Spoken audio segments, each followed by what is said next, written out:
1 Samuel 1. Lahirnya Samuel.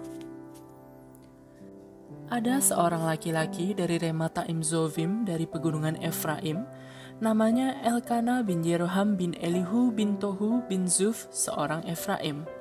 Orang ini mempunyai 2 istri, yang seorang bernama Hana dan yang lain bernama Penina. Penina mempunyai anak, tetapi Hana tidak.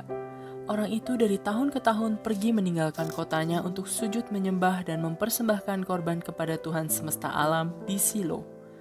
Di sana yang menjadi imam Tuhan ialah kedua anak Eli, Hofni dan Pinehas. Pada hari Elkana mempersembahkan korban, diberikannya kepada Penina istrinya dan kepada semua anaknya yang laki-laki dan perempuan masing-masing sebagian. Meskipun ia mengasihi Hana, ia memberikan kepada Hana hanya 1 bagian, sebab Tuhan telah menutup kandungannya. Tetapi madunya selalu menyakiti hatinya supaya ia gusar, karena Tuhan telah menutup kandungannya. Demikianlah terjadi dari tahun ke tahun. Setiap kali Hana pergi ke rumah Tuhan, Penina menyakiti hati Hana, sehingga ia menangis dan tidak mau makan. Lalu Elkana suaminya bertanya kepadanya, "Hana, mengapa engkau menangis? Dan mengapa engkau tidak mau makan?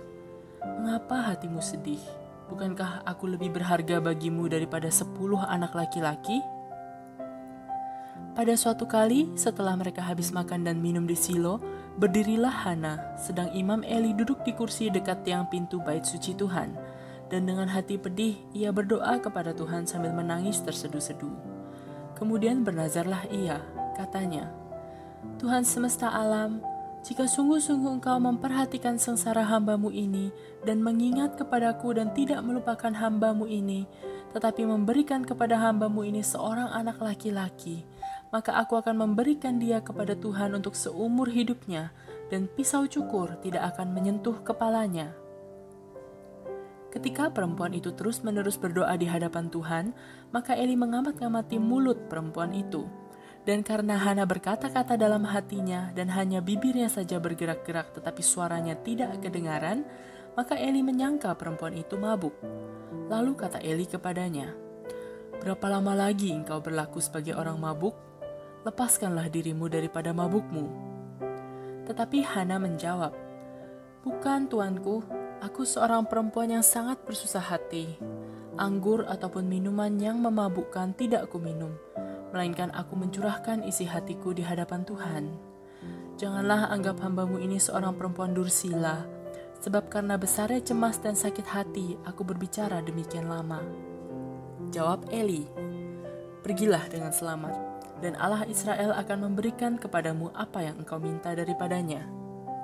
Sesudah itu berkatalah perempuan itu, "Biarlah hamba-Mu ini mendapat belas kasihan daripadamu." Lalu keluarlah perempuan itu, ia mau makan dan mukanya tidak muram lagi. Keesokan harinya bangunlah mereka itu pagi-pagi, lalu sujud menyembah di hadapan Tuhan. Kemudian pulanglah mereka ke rumahnya di Rama. Ketika Elkana bersetubuh dengan Hana istrinya, Tuhan ingat kepadanya. Maka setahun kemudian mengandunglah Hana dan melahirkan seorang anak laki-laki. Ia menamai anak itu Samuel, sebab katanya, "Aku telah memintanya daripada Tuhan." Elkana laki-laki itu pergi dengan seisi rumahnya mempersembahkan korban sembelihan tahunan dan korban nazarnya kepada Tuhan. Tetapi Hana tidak ikut pergi, sebab katanya kepada suaminya, "Nanti apabila anak itu cerai susu, aku akan mengantarkan dia, maka ia akan menghadap ke hadirat Tuhan dan tinggal di sana seumur hidupnya." Kemudian Elkana suaminya itu berkata kepadanya, "Perbuatlah apa yang kau pandang baik. Tinggallah sampai engkau menyapih dia, hanya Tuhan kiranya menepati janjinya."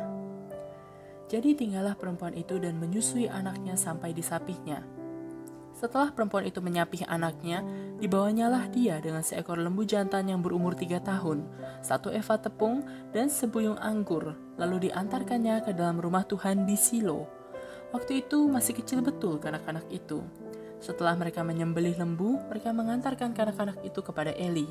Lalu kata perempuan itu, "Mohon bicara tuanku, demi tuanku hidup, akulah perempuan yang dahulu berdiri di sini dekat tuanku untuk berdoa kepada Tuhan. Untuk mendapat anak inilah aku berdoa, dan Tuhan telah memberikan kepadaku apa yang kuminta daripadanya. maka aku pun menyerahkannya kepada Tuhan. Seumur hidup terserahlah ia kiranya kepada Tuhan. Lalu sujudlah mereka di sana menyembah kepada Tuhan. 1 Samuel 2. Puji-pujian Hana. Lalu berdoalah Hana, katanya, "Hatiku bersukaria karena Tuhan, tanduk kekuatanku ditinggikan oleh Tuhan. Mulutku mencemoohkan musuhku, sebab aku bersukacita karena pertolonganmu. Tidak ada yang kudus seperti Tuhan, sebab tidak ada yang lain kecuali Engkau, dan tidak ada gunung batu seperti Allah kita.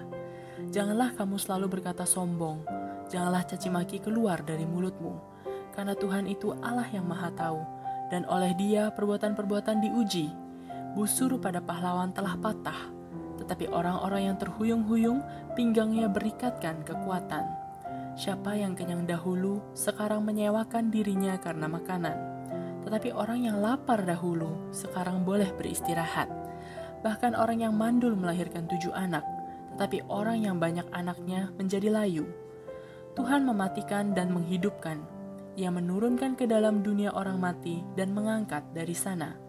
Tuhan membuat miskin dan membuat kaya. Ia merendahkan dan meninggikan juga. Ia menegakkan orang yang hina dari dalam debu dan mengangkat orang yang miskin dari lumpur, untuk mendudukkan dia bersama-sama dengan para bangsawan dan membuat dia memiliki kursi kehormatan. Sebab Tuhan mempunyai alas bumi, dan di atasnya ia menaruh daratan. Langkah kaki orang-orang yang dikasihinya dilindunginya, tetapi orang-orang fasik akan mati binasa dalam kegelapan. Sebab bukan oleh karena kekuatannya sendiri seseorang berkuasa. Orang yang berbantah dengan Tuhan akan dihancurkan. Atas mereka ia mengguntur di langit. Tuhan mengadili bumi sampai ke ujung-ujungnya. Ia memberi kekuatan kepada raja yang diangkatnya dan meninggikan tanduk kekuatan orang yang diurapinya. Kejahatan anak-anak Eli. Lalu pulanglah Elkana ke Rama, tetapi anak itu menjadi pelayan Tuhan di bawah pengawasan Imam Eli. Adapun anak-anak lelaki Eli adalah orang-orang dursila. Mereka tidak mengindahkan Tuhan ataupun batas hak para imam terhadap bangsa itu. Setiap kali seseorang mempersembahkan korban sembelihan, sementara daging itu dimasak, datanglah bujang imam membawa garpu bergigi 3 di tangannya dan dicucukkannya ke dalam bejana atau ke dalam kuali atau ke dalam belanga atau ke dalam periuk. Segala yang ditarik dengan garpu itu ke atas, diambil imam itu untuk dirinya sendiri. Demikianlah mereka memperlakukan semua orang Israel yang datang ke sana, ke Silo. Bahkan sebelum lemaknya dibakar, bujang imam itu datang lalu berkata kepada orang yang mempersembahkan korban itu, "Berikanlah daging kepada imam untuk dipanggang, sebab ia tidak mau menerima daripadamu daging yang dimasak, hanya yang mentah saja." Apabila orang itu menjawabnya, "Bukankah lemak itu harus dibakar dahulu, kemudian barulah ambil bagimu sesuka hatimu?"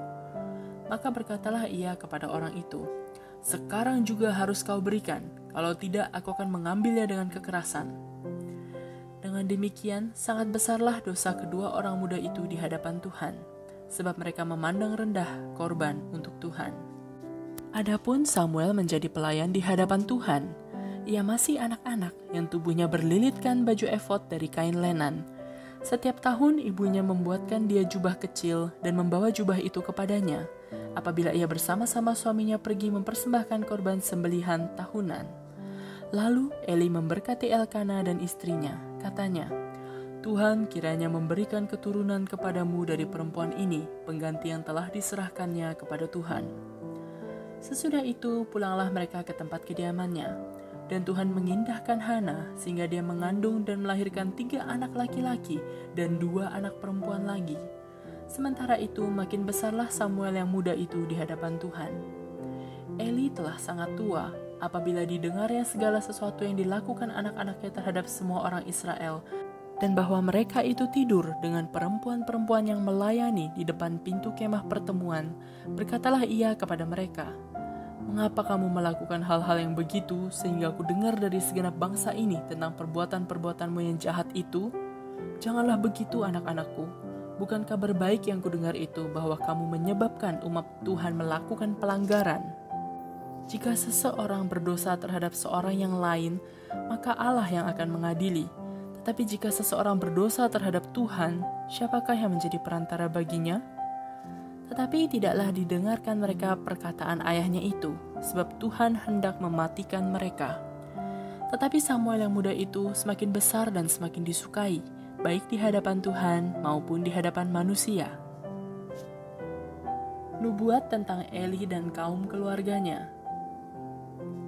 Seorang abdi Allah datang kepada Eli dan berkata kepadanya, "Beginilah firman Tuhan, bukankah dengan nyata aku menyatakan diriku kepada nenek moyangmu ketika mereka masih di Mesir dan takluk kepada keturunan Firaun?